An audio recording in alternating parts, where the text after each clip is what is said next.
Assalamualaikum warahmatullahi wabarakatuh. Perkenalkan, nama saya Amain Nursabilah dari kelas Sejarah Peradaban Islam 1 dengan NIM 241104040021. Di sini saya akan memenuhi tugas mata kuliah Ilmu Politik. Kali ini saya akan membahas yang pertama, saya akan membahas kasus Beni Laos yang ada di Maluku Utara dan dilihat dari ilmu politik. Yang kedua, saya akan membahas tentang pendapat saya tentang ilmu politik di era zaman sekarang. Nah, kita ke yang pertama dulu. Kita membahas tentang Beni Laos, kasus Beni Laos yang berada di Maluku Utara.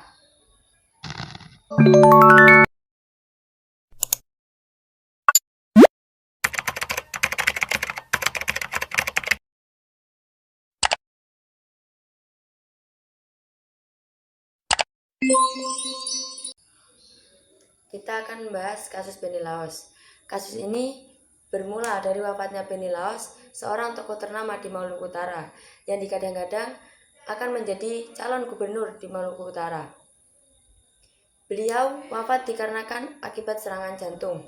Tetapi ada juga kabar burung yang menyatakan beliau wafat dikarenakan terbakarnya speedboat setelah ia kampanye akan pencalonannya di Pulau Tabinan. Beni Laos meninggalkan warisan sebesar 709 miliar kepada Sally Juanda Albert Laos, yaitu sang istri dari Beni Laos sendiri. Ya, istri dari Beni Laos ini yang pada akhirnya menggantikan posisi dari Beni Laos untuk menyalonkan diri menjadi gubernur Maluku Utara.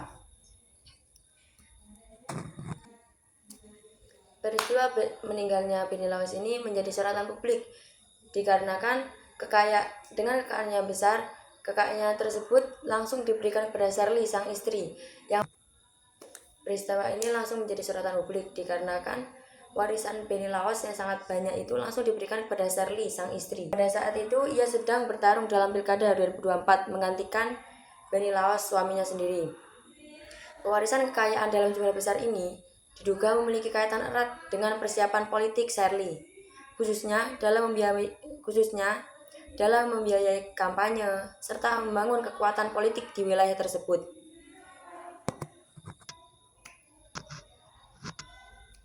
Dilihat dari segi ilmu politik, kasus ini mencerminkan bagaimana kekuatan ekonomi dapat berperan penting dalam dinamika kekuasaan. Dalam konteks demokrasi, kekayaan seringkali digunakan sebagai modal untuk memperkuat posisi politik, baik melalui pendanaan kampanye, penyebaran pengaruh, maupun penggalangan dukungan massa. Fenomena ini disebut sebagai kapitalisme politik, di mana sumber daya ekonomi menjadi salah satu faktor penentu dominasi politik seseorang. Namun, pewarisan harta dalam jumlah besar ini juga memunculkan pertanyaan tentang keadilan dalam kompetisi politik.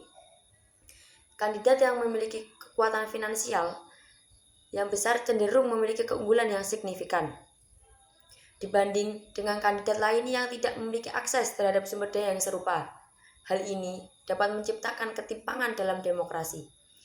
Selain itu, potensi konflik kepentingan juga menjadi perhatian, terutama jika kekayaan tersebut nantinya mempengaruhi kebijakan publik yang lebih menguntungkan pihak tertentu daripada masyarakat luas. Untuk itu, regulasi yang ketat terkait sumber daya kampanye dan transparansi penggunaannya menjadi sangat penting agar demokrasi tetap berjalan secara adil dan akuntabel.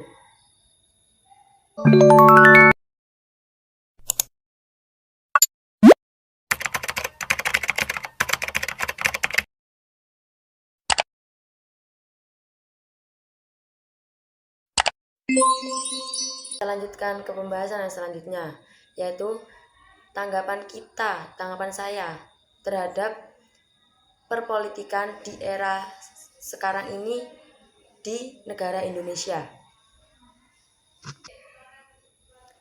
Perpolitikan di Indonesia saat ini menunjukkan perkembangan yang cukup signifikan, tetapi juga menghadapi sejumlah tantangan yang tidak bisa kita abaikan. Di satu sisi, kita melihat adanya peningkatan kesadaran masyarakat terhadap isu-isu politik, partisipasi publik, terutama melalui media sosial semakin tinggi, yang menunjukkan bahwa rakyat mulai memahami pentingnya suara mereka dalam proses demokrasi. Pemilu sebagai salah satu pilar demokrasi juga menjadi momen penting di mana masyarakat dapat memilih pemimpin sesuai dengan harapan mereka masing-masing.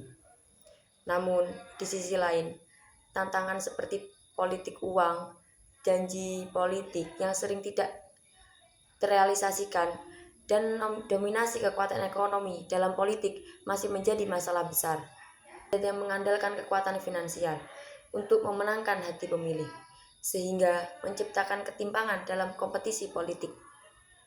Selain itu, kita juga menghadapi fenomena polarisasi masyarakat yang seringkali diperburuk oleh penyebaran berita palsu atau hoaks, terutama di masa-masa menjelang pemilu. Kemajuan dalam teknologi seperti penggunaan kecerdasan buatan dalam kampanye memang membawa efisiensi, tetapi juga meningkatkan resiko manipulasi data dan penyebaran informasi. Hal ini menunjukkan bahwa regulasi yang tegas dan pengawasan yang lebih baik sangat diperlukan untuk menjaga integritas proses politik. Kedepannya, tantangan utama bagi perpolitikan di Indonesia adalah bagaimana menciptakan sistem yang tidak hanya demokratis, tetapi juga adil dan transparan. Kita membutuhkan pemimpin yang tidak hanya mampu berbicara, tetapi juga membawa perubahan nyata bagi masyarakat. Peran masyarakat juga penting untuk terus dikritis dan aktif. Mengawal jalannya demokrasi agar politik tidak hanya menjadi panggung perebutan kekuasaan, tetapi benar-benar alat untuk mewujudkan kesejahteraan rakyat di negara kita Indonesia ini.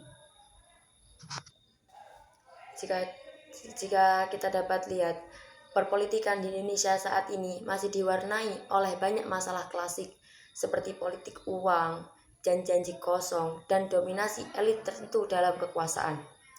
Polarisasi masyarakat akibat kepentingan politik juga semakin tajam, terutama karena maraknya hoaks dan disinformasi yang seringkali tidak diantisipasi dengan baik oleh pemerintah maupun penyelenggara pemilu. Selain itu, lemahnya penegakan hukum terhadap penyelenggaraan politik seperti korupsi dan penyalahgunaan wewenang menurunkan kepercayaan masyarakat terhadap sistem demokrasi yang ada di Indonesia. Untuk dapat memperbaiki perpolitikan di Indonesia ini, perlu adanya komitmen yang kuat dari segala pihak, baik pemerintah, politisi, maupun masyarakat. Regulasi yang lebih ketat terhadap dana kampanye, penyebaran informasi palsu, dan penyalahgunaan kekuasaan harus ditegakkan secara konsisten. Pendidikan politik bagi masyarakat juga perlu ditingkatkan, agar mereka menjadi lebih kritis dan tidak mudah terpengaruh oleh janji-janji palsu atau manipulasi. Selain itu, penting bagi pemimpin politik untuk menunjukkan integritas dan memberikan contoh kepemimpinan yang berpihak pada rakyat, bukan hanya pada kepentingan pribadi atau kelompok tertentu. Sekian pembahasan dari saya. Wassalamualaikum warahmatullahi wabarakatuh.